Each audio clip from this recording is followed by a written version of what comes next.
انتہائی اہم مسئلہ جو بار پوچھا جاتا ہے کہ نماز جماعت کے ساتھ پڑھتے ہوئے ثنا کب تک پڑھی جا سکتی ہے؟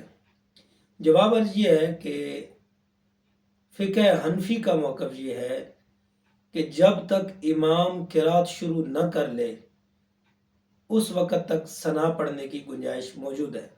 بعض مسالک کے اندر یہ کہا گیا ہے کہ جیسے امام قرات سے خاموشی اختیار کرے، تھوڑا سا اس وقت پڑھ لے، تو لوگ جب سنتے ہیں تو وہ تذبذب کا شکار ہوتے ہیں۔ یاد رکھیں ہمارے ہاں قرآن مجید فرقان حمید کی وہ نص بطور دلیل پیش کی جاتی ہے، جو قرآن پاک حکم ہے وَإِذَا قُرِئَ الْقُرْآنُ فَاسْتَمِعُوا لَهُ وَأَنصِتُوا لَعَلَّكُمْ تُرْحَمُونَ، جب قرآن پڑھا جا رہا ہو تو خاموشی کے ساتھ قرآن کو سماعت کرو۔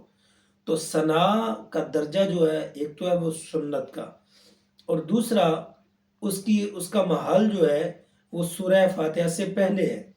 تو جو بندہ تکبیر اولیٰ کے ساتھ شامل ہو گیا، ابھی تک امام نے قرات شروع نہیں کی، تو اس ثنا کو وہ پڑھ سکتا ہے، بصورت دیگر بعد میں کسی جگہ بھی ثنا نہیں پڑھی جا سکتی۔ واللہ اعلم بالصواب۔